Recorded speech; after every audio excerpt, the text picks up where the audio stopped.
Les doy la gracia y la bienvenida. Tenemos presentes a las autoridades, inspectora departamental que ya conoce, Blanca Villasante, inspectora del área inicial, la CGS Cruz, y el equipo de responsable de la Organización Inicial Temprana, Gabriela Santamendi y Raquel Gómez. Así que le doy la palabra a ellas para que pueda iniciar la instancia de capacitación.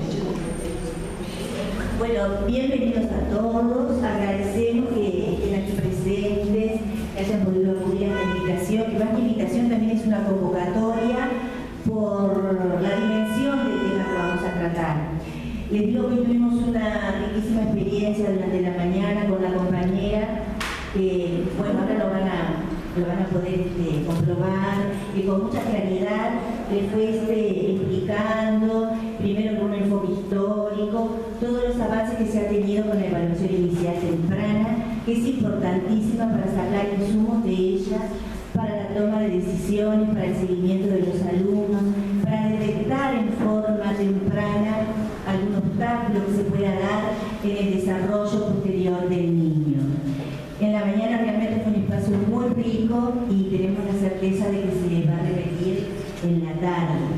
Bueno, muchas gracias por estar aquí y también sabemos que con el aporte de todos ustedes también podemos seguir enriqueciendo lo que es esta propuesta, que de hecho, a medida que pasan los años, digamos que el modelo original se va transformando teniendo en cuenta los aportes y las ideas de los maestros. Así que bueno, los dejo con Celeste. Hola, otras buenas tardes. La Inspección Nacional viene acompañando desde el inicio lo que es esta propuesta de evaluación, infantil temprana.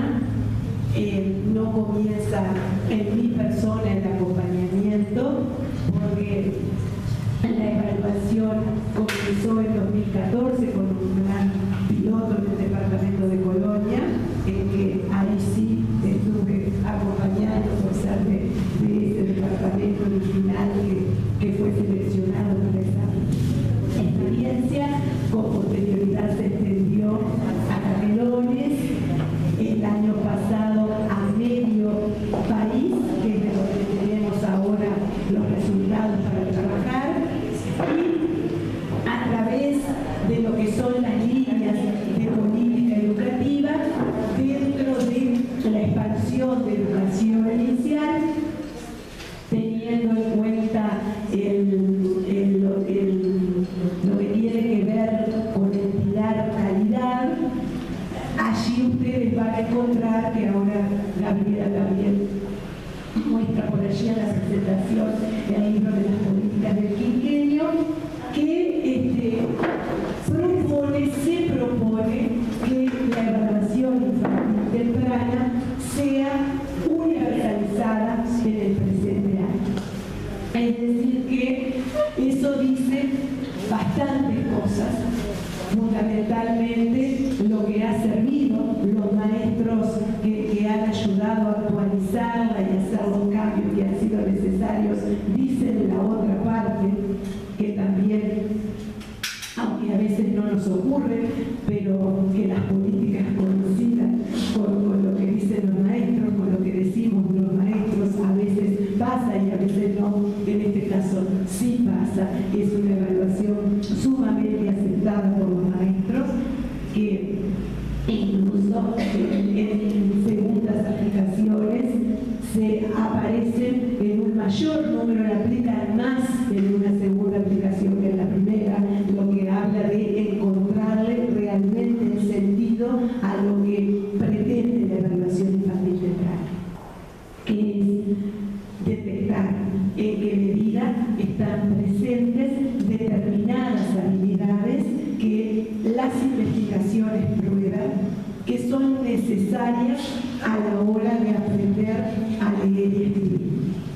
Aprender a leer y escribir como procesos sumamente complejos y en casi todos los lugares que hemos recorrido hay conceptos que reitero porque siento que son muy potentes, que sepamos después de transitar esos procesos las dificultades que tenemos para atravesar. El creador de la EIT dice que los aprendizajes de lectura y escritura son como una montaña a escalar. Y esa metáfora me resulta sumamente potente desde el lugar de que unos acceden al pie de la montaña con determinados elementos para escalarla, con muchos elementos algunos que hacen más amigable y más sencillo ese camino, y otros, me los imagino, se detienen al pie de la montaña y necesitan escalarla con prácticamente nada. Entonces, lo que trata de establecer la evaluación infantil temprana es cómo están esas habilidades, si están desarrolladas o no, y nos da los tiempos para poder intervenir. Para poder intervenir nosotros, y también CONICET está trabajando en una serie de acuerdos interinstitucionales para que con esos niños también intervengan otros actores de los cuales esos niños necesitan para construir esas habilidades. Hablamos de actores sociales, hablamos de actores que tienen que ver con la salud. En ese momento, y gracias a la evaluación infantil temprana, nosotros sabemos que en la mitad de nuestro país, en primer año, hay 1987 niños que tal vez, porque ellos cambian muy rápidamente, pero que tal vez podrían tener dificultades a la hora de aprender a leer y escribir. Sabemos que están en el primer año, sabemos en qué primer año están y sabemos quiénes exactamente son para poder intervenir. Eso es lo que nos permite EIT, que no tiene nada que ver con decirle a educación inicial, esto es la panacea y ahora vamos a evaluar, y nunca hemos evaluado, porque en realidad hay una larga trayectoria de evaluación en educación inicial y los maestros de educación inicial somos expertos en hacer las observaciones y en decir, me parece que a este niño algo no actúa como... Es decir, eso es histórico. Lo que sí logramos es esta sistematización con la evaluación infantil temprana. Entonces, lo que nosotros venimos a proponer acá, lo que viene a proponer la Inspección Nacional y ha propuesto por todo el país, y ya no nos queda nada, nos falta solo Canelones, uno de los Canelones, mañana no nos queda nada, lo hemos propuesto por todas partes. En este caso específico, es que para el 2018 nosotros contemos con los datos de todos los niños de Florida, y esa es la invitación que estamos haciendo, que no quede ninguno de nuestros niños que no sea evaluado, que no sea observado y que tenga la posibilidad de ser mirado en 2018 cuando esté en primero, o si está en 5 mejor todavía porque tenemos más tiempo para intervenir, dándole esa oportunidad. Eso es lo que nos da la evaluación infantil temprana, que insisto que tiene mucho de equidad. Entonces, eso esperamos volver para la... Mi nombre es Gabriela Salzamendi, soy maestra, hoy me acompaña Raquel Gómez, que está ahí en este momento actuando de fotógrafa también. Ella es nuestra secretaria, y después con ella con quien van a arreglar el tema de los pasajes y el reintegro del dinero, los que aún no lo hicieron. La presentación que vamos a utilizar hoy, junto con los materiales que vamos a dar, algunos dejarlos en versión papel y otros en versión digital, se los vamos a dar directamente a tecnología para que los pongan en el blog de la inspección y que todos los puedan divulgar, colectivizar y utilizar en términos de lo que ustedes entiendan que es necesario con sus colectivos docentes. Bien, ahora sí, con todo ese preámbulo, contarles qué hacemos acá, por qué estamos con EIT acá. Un poco ya lo decía Celeste, esta evaluación no pretende ocupar un hueco, porque es inicial, siempre evaluó, y es una de las áreas que mayor trayectoria de evaluación tiene. Sin embargo, muchas de esas evaluaciones quedaban o a la interna del aula, o a la interna de la escuela o de la jurisdicción. Y era complejo tener una sistematización del tipo de la que comentaba recién la inspectora, en donde podemos decir hoy que tenemos 1.987 niños con vulnerabilidades en todas las dimensiones del desarrollo evaluadas. Esa sistematización se logra gracias a que todos, con este tipo de evaluación, estamos mirando los mismos indicadores, estamos subiendo los datos a una plataforma que nos devuelve información sustantiva que complementa otras que ya tenemos en el entorno de las aulas y de las escuelas, de los centros en particular, porque esta evaluación es una evaluación centrada en dimensiones del desarrollo. No es una evaluación de corte curricular, es decir, acá no vamos a evaluar ni lo que enseñan los maestros ni lo que aprenden los niños. Es más parecido a una foto en ese proceso de desarrollo que circula, que cruza el niño, ¿verdad? Y una foto en torno a estas dimensiones, que son las dimensiones fundamentales del desarrollo, ligada además a cuestiones relacionadas con las habilidades de lectura y de escritura, como ya señalaba anteriormente Celeste. De hecho, esto surge, nosotros pertenecemos al Departamento de Evaluación, de la División de Investigación, Evaluación y Estadística de CODICET, no somos de primaria, y primaria le pide al Departamento de Evaluación que mire a ver qué es lo que se está haciendo en evaluación inicial en el mundo, en la región y en el mundo. Y cuando empezamos a hacer esa mirada en 2013, 2014, sobre todo en 2013, vimos que en el mundo había como una gran corrida hacia las evaluaciones en inicial ligada a habilidades de desarrollo. Y había como una migración, digamos, en el sentido de que dejaban de hacer evaluaciones más de corte curricular y pasaban hacia estas otras. De hecho, vimos que había muchos test en ese momento que circulaban, el EDIC, el IT, otros, pero todos incidían en cuáles eran las dimensiones fundamentales a evaluar en estas edades. Es decir, las cuestiones relacionadas con el desarrollo físico, con el lenguaje, con comunicación, con las habilidades sociales. ¿Por qué elegimos este y no otro? Bueno, en primer lugar es que tenía una cosa que era clave para nosotros y era que es el maestro el que valora a sus alumnos. Y eso no era un detalle menor.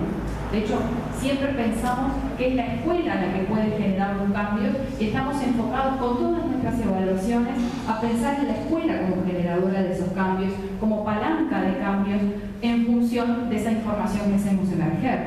En ese sentido también trabajamos con la evaluación en línea o con la evaluación de segundo, es decir, con muchas evaluaciones que tienen que ver con que en la escuela sea el foco donde se generen esos cambios. Este tenía esa virtud de que el maestro valora a sus alumnos, tenía además la virtud de que el maestro valora a sus alumnos no con actividades dadas, sino con indicadores de observación que permiten ser integrados en la planificación habitual del maestro. Para poner un ejemplo, un indicador dice, este niño puede seguir 2 órdenes consecutivas.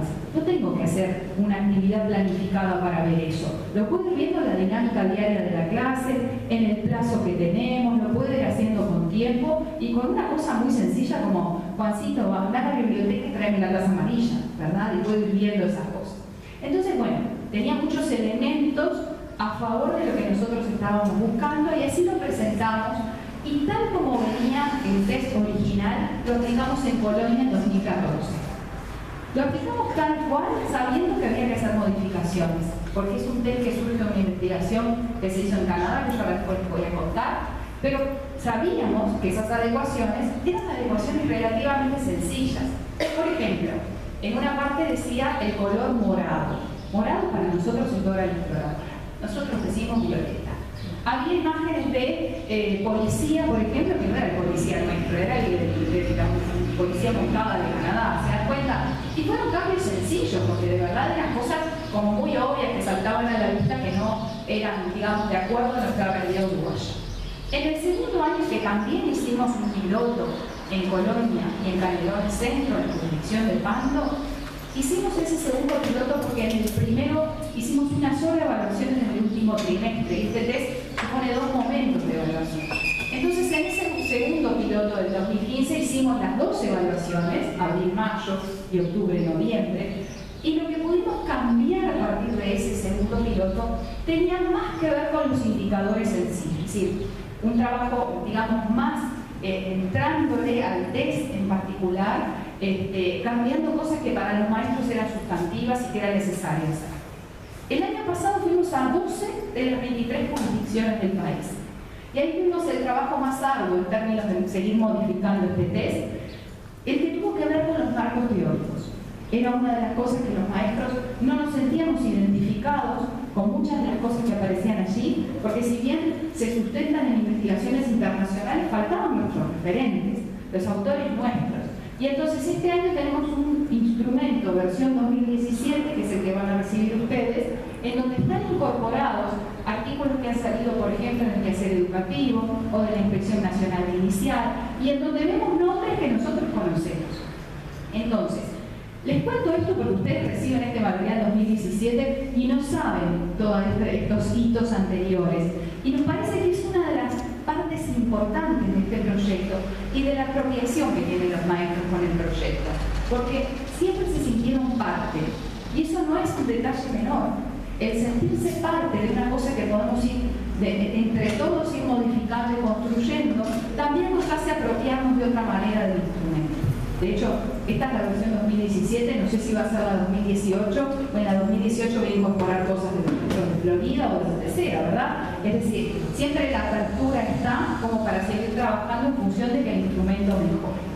La idea hoy es hacer una breve introducción de qué es el IT, cuál es la investigación que subyace, digamos, a partir de la que se crea el test, profundizar en términos de la evaluación, dar los procedimientos generales, cómo se ingresa a la plataforma y cómo se obtienen los reportes, qué hacemos con los reportes, y en la parte final, opiniones docentes y un espacio de intercambio que seguramente hoy tengan algunas preguntas, pero ese espacio de intercambio queda abierto a partir de hoy para poder después, a través de la virtualidad, seguir intercambiando, porque seguramente después de hoy también surjan nuevas preguntas y tenemos respuestas para ellos.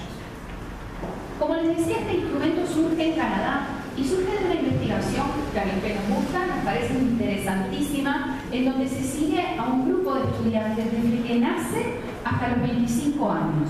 Nosotros no tenemos en este país todavía 25 años de datos como para tener una evaluación uruguaya de este tipo. Pero en ese análisis longitudinal que se hizo con ese estudio, se pudo ver algunas cosas que resultaron bien interesantes. Por ejemplo, cuando los niños en inicial tenían determinadas habilidades relacionadas con estas dimensiones del desarrollo, era más fácil hacer la transición de aprender a leer para aprender. Transición que se espera alrededor del tercer año, justo cuando nosotros hacemos el primer corte en los perfiles, ¿sí? Además se veía que esos estudiantes que tenían estas habilidades y se favorecía esta transición, era más fácil para ellos continuar con su educación después de la primaria, en media, en educación terciaria. Se vio además que muchos de estos estudiantes que sí tenían las habilidades y se favorecía todo este proceso académico, también en sus vínculos sociales, en su autoestima, en el tipo de familia o en el tipo de trabajo que conseguían, tenían, digamos, algunos aspectos favorecedores con respecto a los que no tenían las habilidades en inicial. ¿Saben cuál fue el factor común que encontraron entre los que sí tenían las habilidades en inicial y que eso había impactado a favor del desarrollo de todas sus habilidades posteriores? Eran hijos de madres muy habladoras. Y ese había sido el factor clave que los había impulsado a tener todo esto a favor. Salvadas todas nosotras maestras, y que en general somos muy habladoras, y a nuestros hijos se nos gusta haber dejado los oídos en rojo, ¿verdad? Sin embargo, vieron que cuando las habilidades no estaban presentes en inicial, este proceso que señalábamos de la transición de aprender a leer para aprender, se veía obstaculizado. El niño no estaba con las mismas condiciones. Se paraba frente a la montaña, un poco con la metáfora que usaba hoy Celeste, y no sabía qué hacer con esa montaña, no sabía cómo escalarla. Ese obstáculo además se veía traducido en otras áreas, por ejemplo en los vínculos sociales, en la autoestima, en lo que vimos recién. Y cuando íbamos para atrás, veíamos que esos niños que no tenían las habilidades en inicial, en general tenían que ver con embarazos no deseados, madres adictas, embarazos no cuidados, problemas nutricionales en los primeros 100 días que sabemos que son tan importantes. Entonces, se creó este test en función de esa investigación primero con cientos de ítems hasta que se logró tener los que mejor, mejores resultados daban con respecto a cómo predecir el hecho de que estas habilidades estén y cómo se darán estas transiciones hacia adelante, ¿sí? Con todas las precauciones que hay que tener con un test, digamos, con carácter predictivo, que después vamos a hablar un poquito más de eso también. Me imagino además que ustedes, mientras yo decía estas cosas, pensarían hasta en los alumnos que recibimos, porque nosotros en las clases tenemos de dos tipos de alumnos, los que sabemos que llegan con las habilidades y los que sabemos que llegan sin ellas. Y entonces ahí sí nos vemos en el desafío de pensar qué cosas podemos hacer en favor de estos niños que no tienen las habilidades. Y algunas cosas dependen de educación, sin duda. Otras tienen más que ver con prácticas de crianza, desde donde también podemos aportar. Y otras tienen que ver con esto que decía hoy Celeste, que es la interinstitucionalidad. Es decir, cómo salud o cómo la parte social apoyan el trabajo que estamos haciendo en virtud de priorizar estos casos y llegar a tiempo. Porque lo que no tenemos dudas es que es en inicial donde se juega el partido. Es en inicial donde nosotros tenemos como país que pensar una estrategia para cuidar una generación, para poder brindarles todas esas oportunidades que necesitan en este momento. Y no es solo plata, no es solo inversión económica, tiene que ver también con inversión de tiempo, de pensar, de generar estrategias que lleguen en definitiva a roer el hueso de este problema, ¿sí? Nosotros también como país perdemos a los niños, a los estudiantes en media. Y seguramente media tiene mucho también para reflexionar y para cambiar. Pero tenemos como primaria de mejorar el egreso y en inicial tenemos que pensar en estas habilidades fundamentales para que estén mejor preparados para hacer esta transición. La EIT entonces lo que tiene como objetivo, como dice allí, es proporcionar a los maestros un marco que les permita evaluar a los alumnos de nivel 4 y de nivel 5.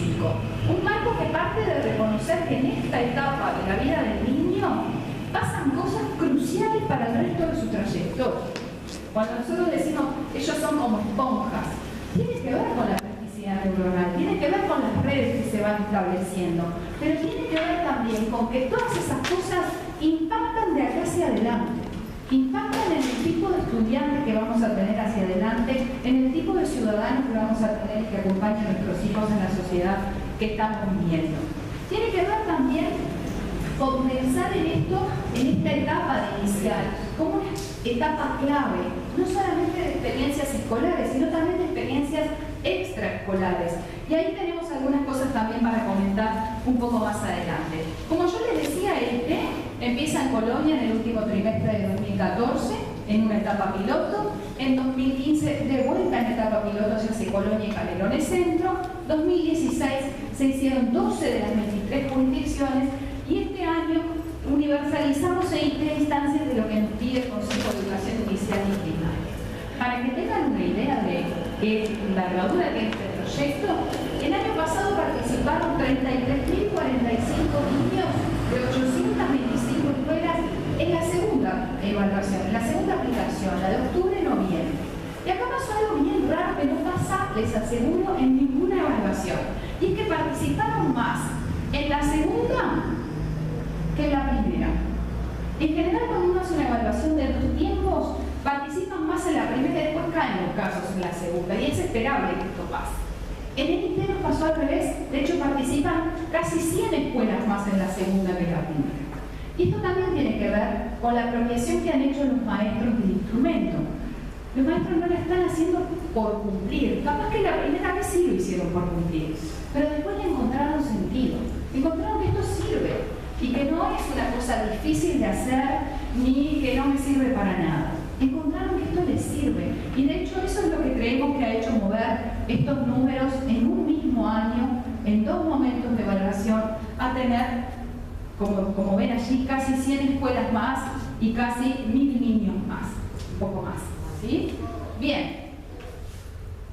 El INTE además, que ya también lo mencionaba Celeste, está muy alineado con los énfasis que se han marcado de política educativa. De hecho, el CONICET, por ejemplo, ha marcado uno de sus lineamientos estratégicos, contribuir a la universalización del nivel 3. Y allí habla de INTE inicial, nombra las dimensiones que se evalúan y lo habla en términos de calidad. pero de calidad entendida no como hacer las cosas mejor solamente, sino como llegar mejor, pero llegar a todos, ¿sí? Es una decisión que como país hemos tomado también, de tener a todos adentro. ¿Por qué digo que es una decisión como país? Una vez cuando mira, por ejemplo, los resultados de evaluaciones como PISA, dice, bueno, pero qué bien que le fue a X país, porque tienen tales y cuales resultados, y en realidad esos resultados parten de que solo el 20% de la población de 15 años está escolarizada. Entonces vos la selectividad la hiciste antes, después evaluaste a los mejores de una generación. Entonces, acá los tenemos a todos y seguimos peleando por tenerlos a todos. Pero entonces, en términos de calidad, como dice Inés Agarrondo, por ejemplo, llegar mejor pero llegar a todos. Un poco es esa la idea. También en los énfasis de política educativa de primaria, con este librito Bordó, que es parecido al verde que teníamos en el quinquenio anterior, el librito verde, decía yo, que está colgado en la página de primaria, allí se habla de poner un énfasis en el aprendizaje de la lectura y de la escritura. Se habla de los CLE, que ustedes los conocen, y de otros recursos que se han venido llevando adelante en el entendido de que aprender a leer es el reto crítico de estos primeros grados, ¿sí? Y que todas las habilidades previas a la adquisición de la lectura y la escritura son habilidades que se van forjando desde el momento en que el niño nace. Incluso antes hay investigaciones que muestran la importancia de los periodos intrauterinos, ¿verdad? Pero en inicial se juega un partido importantísimo en este sentido. Y sabemos además que todas estas habilidades afectan no solamente el funcionamiento académico, también lo social, también la autoestima. El niño se da cuenta que no está en el mismo nivel que los demás, que hay algo distinto, ¿sí? Entonces, en ese sentido, el INTE está muy alineado a los énfasis de política educativa. Bueno, ¿por qué INTE? Bueno, yo conté ya algunas de las razones de esto, pero sobre todo tiene que ver con que los maestros y las investigaciones en general coinciden en esto de que las habilidades empiezan a desarrollarse mucho antes de que los niños lleguen a la escuela. Esas habilidades fundamentales impactan en todo su rendimiento académico posterior. Los niños sabemos que cuando no tienen esas habilidades los podemos identificar y actuar en consecuencia, y que esas habilidades en definitiva, como decíamos antes, pueden ser una señal de que algo no anda del todo bien, y a partir de esa elección temprana poder generar una serie de apoyos que le brinden una oportunidad adicional. ¿Qué es lo que nos da entonces la ESTE? Lo que nos da es un marco sistemático para organizar las observaciones habituales que hacemos en la clase. No es una evaluación directa donde viene un especialista, saca al niño del grupo, lo evalúa y lo devuelve. Es una evaluación que se mete en el aula, que se integra en nuestras planificaciones y que nos ayuda a ordenar esas observaciones que habitualmente hacemos, sobre todo en inicial, donde observar es una de las estrategias clave. Y esto apunta justamente a eso, a convertirnos en mejores observadores, en poder interpretar aquellas conductas de los niños, aquellas cuestiones relacionadas con sus aprendizajes espontáneos, con su relacionamiento con los demás, en el marco de la clase. Permite además detectar oportunamente a los alumnos que más adelante podrían presentar dificultades para la lectura, realizar las intervenciones adecuadas y a tiempo y verificar si esas estrategias que estuvimos diseñando son las que funcionan. Pero además, todo esto en el campo lo veníamos haciendo porque realmente es de fácil implementación. Parte del supuesto de que los niños tienen un aprendizaje holístico. No aprendemos del cuello para arriba, aprendemos involucrando lo social, lo emocional, lo afectivo, lo físico, es decir, son múltiples las dimensiones que tienen que ver con el aprendizaje en cada uno de nosotros, ¿verdad? No estoy hablando solamente en el caso de los niños.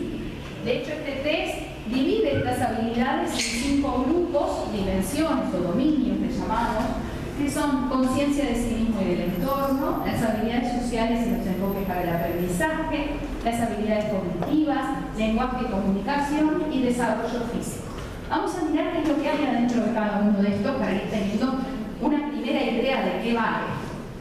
Conciencia de sí mismo y del entorno tiene que ver con cómo el niño comprende el mundo que lo rodea, cómo él se relaciona con las cuestiones de su hogar, de la escuela, de su ámbito cercano, el trabajo, por ejemplo, relacionado con, gracias Raquel, con identificar estas relaciones y cómo él se mueve allí. Las habilidades sociales y los enfoques para el aprendizaje refieren a la atención que el niño pone en la clase, a cómo él respeta a los compañeros, cómo juega, cómo respeta los acuerdos, por ejemplo, que se han hecho en el salón de clase. Las cognitivas son las habilidades básicas del niño, de matemática, de lectura, de resolución de problemas, que como hablamos antes, esto es un test de desarrollo no curricular, ¿verdad? No vamos a evaluar qué es lo que sabe de lo que aprendieron o de lo que enseñamos, sino cuáles son estas cosas que van a ir adquiriendo más allá de que esté escolarizado o no. Lenguaje y comunicación se refiere a la comprensión que tiene del lenguaje hablado y la capacidad para expresarse, y desarrollo físico está subdividido en motricidad fina, es decir, la capacidad de hacer movimientos pequeños que requieren coordinación oculo-manual, y motricidad gruesa, es decir, la capacidad de hacer movimientos con brazos, piernas, con el cuerpo en sí.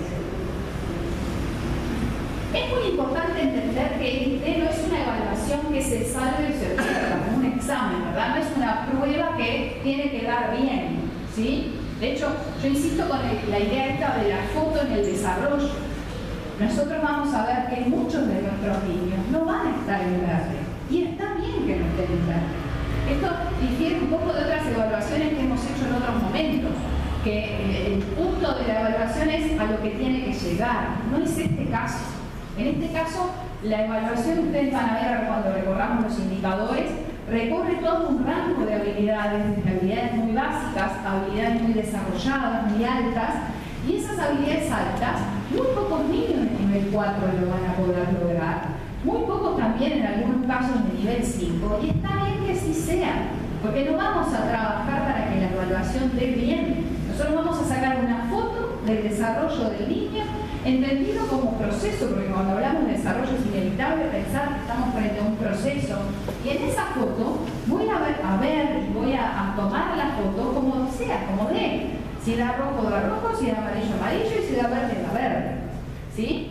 Es importante entender esto que está acá, que el ITE no se usa para etiquetar a los niños. De hecho, hay un artículo que cuando tengan la presentación en el blog van a poder entrar al enlace, que salió en el quehacer educativo hace algunos años, que se llama 4 mitos que bloquean la justicia social, 4 mitos de la educación que bloquean la justicia social, y habla justamente de que evaluar el inicial con estos sistemas no es para etiquetarnos. Estamos parados justamente en la vereda de enfrente, estamos pensando en detectar fortalezas y debilidades para actuar en consecuencia, para brindar una oportunidad adicional a aquel niño que así lo precise.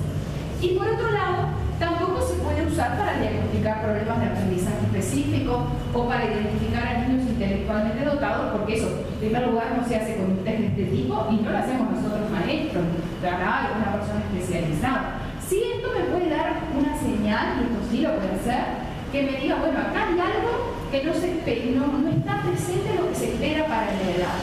Y yo ahí sí puedo de repente aconsejar que tenga una segunda valoración más especializada, pero no lo hace el propio test, ¿sí? Vamos a hablar un poquito ahora de los procedimientos generales de la aplicación y cuáles son los materiales que necesitamos para ello.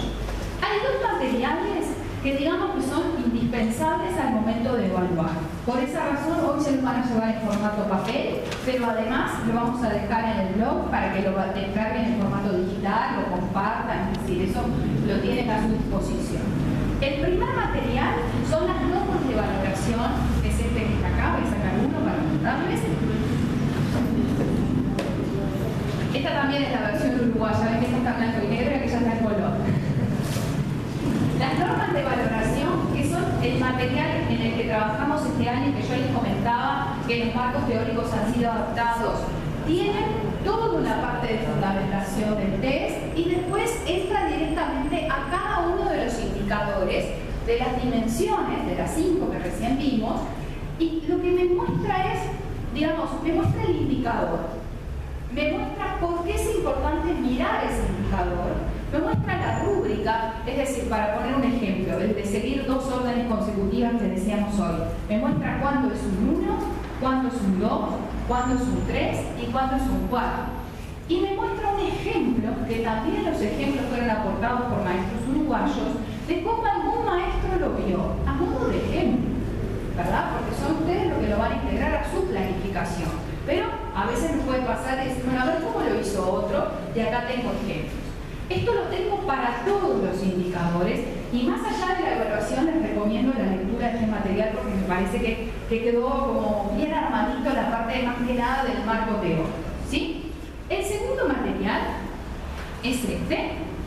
Yo me cruzo por adelante del camino, un desastre.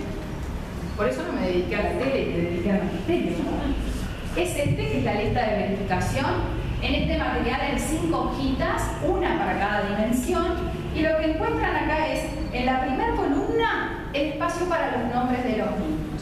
Y en las siguientes, los indicadores que vamos a valorar de cada dimensión, ¿sí? Con el 1, 2, 3 o 4 para hacerle el circulito en lo que corresponda mirando la nota, ¿sí? Básicamente, estos son los 2 materiales que yo les decía que son indispensables para la evaluación. Este otro material, que son las láminas, como dice ahí, láminas de valoración, es un material adicional y por eso no lo tenemos en papel, pero sí lo tenemos en formato digital. Y les voy a explicar por qué es adicional. Uno de los indicadores que necesita lámina dice, este niño identifica símbolos y letreros de uso común. Por ejemplo, padre, baño, el símbolo de reciclaje y demás. El que sean símbolos y letreros de uso común, lo que me exige es que yo piense cuáles son los símbolos y letreros de uso común para ese niño particular. Por eso es que no podemos tener una lámina que sea para todos los niños del país igual. De hecho, les voy a contar una cosa que nos pasó, y esto es en serio, y voy a hacer una confesión. Cuando fuimos a una capacitación en La Valleja, una maestra dijo, bueno, el símbolo más común para mis niños de mi escuela es el mosquito.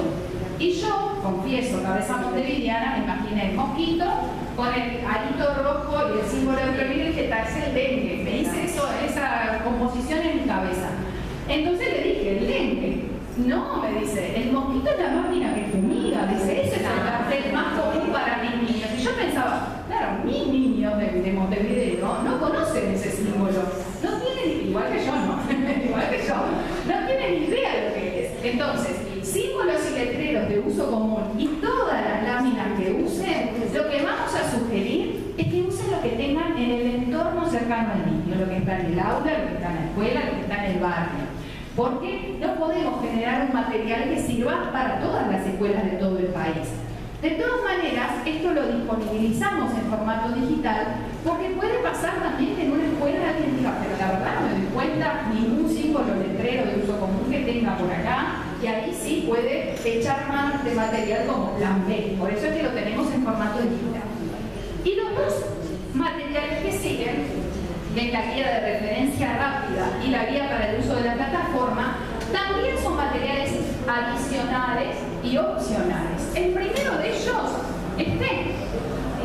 es una sola hojita en donde tienen las 5 columnas, que son las 5 dimensiones con distintos colores, y todos los indicadores que hay que valorar. ¿Ven? Acá están todos los indicadores de conciencia de sí mismo y del entorno, todos los indicadores de las habilidades sociales y así. Y este material se nos ocurrió armarlo porque decíamos, yo como maestra seguro que hago una actividad un día y cuando voy a evaluar el indicador digo, pero mira, podría haber aprovechado eso que hice para mirar esto y se me va a pasar, ¿sí? Entonces decíamos, yo me haría una hoja sola con los indicadores y lo pegaría en planificación diaria o en un lugar visible para no perderme esas oportunidades. Y con esa idea fue que generamos esto, que es una hojita sola, y al que le sirva lo descargará, lo imprimirá, al que no le sirva no pasa nada. Fue bien pensando en la dinámica del aula, ¿sí? Y la segunda, que es la guía para el uso de la plataforma, es un instructivo para usar la plataforma, que ya van a ver cuando la veamos, que es bien intuitiva y es fácil de usar, pero a quién no le ha pasado que llega una pantalla y dice, bueno, ¿y ahora qué botón era el que tocaba? Y entonces esta guía me ayuda a eso, a no trancarme cuando haya un botón para tocar y no sé para dónde ir. Algunas guías generales para la evaluación, o por lo menos ideas para la evaluación de INDE, esto ya lo decíamos, no se espera que ustedes diseñen actividades para evaluar, sino que puedan incorporar los indicadores a las actividades que habitualmente hacen y que habitualmente planifican a la interna del aula, y poder también usar Otras actividades cotidianas, no solo el trabajo en el salón de clases, sino también el recreo, los que tienen profe de educación física aprovecharlo, si va una abuela a leer un cuento, si hago el lavado de manos y la merienda, si voy a hacer una recorrida por el barrio, es decir, aprovechar todas esas instancias, esas actividades que proponemos para poder integrar los indicadores de observación. Y esto que está en rojo, que no me voy a cansar de repetirlo, es que la INE no está alineada con un currículum en particular. Es decir, no es una evaluación curricular, sino que está centrada en el desarrollo, y eso es lo que nos proporciona un panorama general del desarrollo de cada uno de los niños, y eso es lo que nos permite adaptar un instrumento que llegó de Canadá y que le hicimos las modificaciones que ya les conté, y poder utilizarlo en Uruguay, uruguayizarlo, yo no sé si esa palabra existe, pero la voy a usar igual, uruguayizarlo, y encima queda grabado, ahora quedó pegada. Pero también se ha utilizado en otros lugares, en otros países, también pudiendo adaptar, porque en realidad, por ejemplo, que un niño salte en 2 pies, no importa que viva en Florida, en Rocha, en China, en Ecuador, se espera que lo haga a determinada edad. Entonces, esas son las dimensiones del desarrollo que nosotros de algún modo queremos ver, y por eso es que recalcamos esto de que no está alineada a los currículums, sino al desarrollo. Y parte de la observación, que como dijo hoy Celeste, en Inicial somos expertos en observar, es una estrategia que tenemos muy incorporada y que ojalá pudiera permear esa observación a los niveles de primaria, donde ya nos centramos mucho más en lo curricular y muchas veces perdemos eso de observar cómo el niño conoce el mundo, cómo el niño lo interpreta. ¿Qué es eso lo que me permite, en definitiva, ¿no? Conocer cómo piensa, conocer cómo le dan sentido al mundo y a las actividades que los rodean. Recoger esta información nos permite, por un lado, diseñar actividades que satisfagan la curiosidad natural del niño, y por otro, y aún más importante, nos abre oportunidades para discutir con un colega en paralelo, con el secretario, con el director, con el inspector de inicial, con un formador, también con la familia o con el propio niño, acerca de aquellas cosas que observamos, ¿sí? Entonces, la observación en ese sentido es una excusa para el diálogo, invita al diálogo. Y es importante documentarla, ¿sí? Documentar esas observaciones, recolectar esos datos, compartirlos, poder de algún modo tener la capacidad de captarlos para poder compartir sobre ellos. Y para captar la información, el primer consejo que les damos es que este material esté bien a la mano, porque entonces yo puedo ir captando lo que observo en la dinámica habitual de la clase, durante el plazo que se da, ¿verdad? Pero tenerlo siempre a mano nos ayuda. También hemos visto, por ejemplo, que hay maestros, sobre todo en la parte de motricidad gruesa, que han utilizado el video como una estrategia válida. Por ejemplo, una maestra nos contaba que tenía un grupo muy numeroso, porque esto tiene mucho que ver con el número del grupo, ¿verdad? Un grupo, por ejemplo, una escuela rural que tenga 2 niños de inicial, hacer estas cosas es mucho más fácil que cuando tengo un grupo numeroso. Entonces ella nos decía, hay un indicador que dice que este niño puede saltar alternando los pies.